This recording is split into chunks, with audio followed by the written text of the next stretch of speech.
عبداللہ کا انتقال اپنے پیغمبر بیٹے کی ولادت سے چند ماہ پہلے ہی ہو گیا تھا۔ گویا آپ صلی اللہ علیہ وسلم شکم مادر ہی میں یتیم ہو گئے تھے۔ آپ کی والدہ سیدہ آمنہ طہارت نفس، شرافت، عزت، عفت، عصمت اور پاک بازی میں بے مثال تھی۔ اپنی قوم میں سیدۃ النساء کے لقب سے مشہور تھی۔ ددھیال اور ننہیال دونوں کے اعتبار سے آپ عرب کے بہترین قبیلے اور بہترین قوم میں سے تھیں۔ ولادت باسعادت کے بعد 3-4 دن تک آپ کی والدہ نے آپ کو دودھ پلایا۔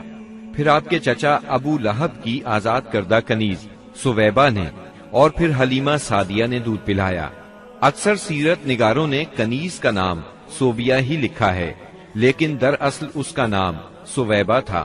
جس طرح صحیح بخاری اور سیرت نگاری کے عالمی مقابلے میں اول آنے والی سیرت نبوی پر مستند کتاب الرحیق المختوم میں مذکور ہے۔ دودھ پلانے کی ذمہ داری ماہ ربیع الاول 52 قبل ہجری یعنی اپریل 571 عیسوی میں سونپی گئی۔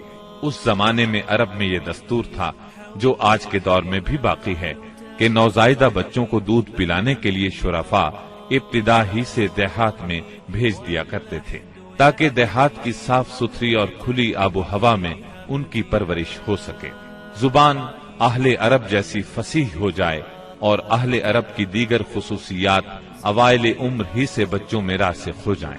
اس دستور کے مطابق سال میں 2 مرتبہ بنی سعد کی عورتیں شیرخوار بچوں کی تلاش میں آیا کرتی تھیں۔ چنانچہ آپ کی پیدائش کے 8 دن بعد انہی عورتوں کے ساتھ حلیمہ سعدیہ بھی تشریف لائیں۔ دوسری عورتوں کو تو مکہ مکرمہ کے کھاتے پیتے گھرانوں کے بچے دودھ پلانے کے لیے مل گئے، لیکن حلیمہ سعدیہ خالی ہاتھ رہ گئیں۔ نبی کریم صلی اللہ علیہ وسلم چونکہ یتیم تھے، اس لیے انعام و اکرام کی امید کم تھی، اس لیے کسی عورت نے ان کے گھر کی طرف توجہ نہ کی۔ آخر جب روانگی کا وقت آیا تو حلیمہ کو خالی ہاتھ جانا بہت ناگوار گزرا، اور اللہ تعالی کی طرف سے ان کا دل اس یتیم بچے کی طرف کھنچنے لگا۔ چنانچہ انہوں نے اپنے شوہر حارث سے جا کر کہا، اللہ کی قسم مجھے یہ اچھا نہیں لگتا کہ میری ساری سہیلیاں تو بچے لے کر جائیں اور میں اکیلی کوئی بچہ لیے بغیر جاؤں، میں جا کر اس یتیم بچے ہی کو لے لیتی ہوں۔ شوہر نے یہ سن کر کہا، کوئی حرج نہیں، ممکن ہے اللہ ہمارے لیے اسی میں برکت عطا کر دے۔ اس کے بعد انہوں نے جا کر بچے کو لے لیا۔ قافلہ روانہ ہوا، سب سوار ہو کر چل پڑے۔ حلیمہ سعدیہ بھی آپ کو لے کر چلی۔ حلیمہ کی اونٹنی دبلی پتلی، دیکھنے میں مریل اور چلنے میں سب سے سست رفتار تھی، لیکن جو ہی حلیمہ سعدیہ آپ کو لے کر اس پر سوار ہوئیں، یکا یک وہ برق رفتار ہو گئی۔ باقی عورتوں نے اس منظر کو حیرت سے دیکھا کہ حلیمہ سعدیہ کی مریل اونٹنی ان کی طاقتور اور تیز رفتار اونٹنیوں سے آگے نکلی جا رہی تھی، اور پھر وہ ان سب کو پیچھے چھوڑ گئی۔ یہ تبدیلی دوسری عورتوں کے لیے کسی معجزے سے کم نہیں تھی۔ حلیمہ کے والد ابو زویب کا نام عبداللہ بن حارث تھا، وہ نبی صلی اللہ علیہ وسلم کے رضائی نانا ہوئے۔ حلیمہ کے شوہر کا نام حارث بن عبد العزیٰ تھا، یہ دونوں ہی قبیلہ سعد بنی بکر بن حوازن سے تعلق رکھتے تھے۔ اسی طرح حارث کے بچے آپ کے رضائی بھائی بہن ہوئے۔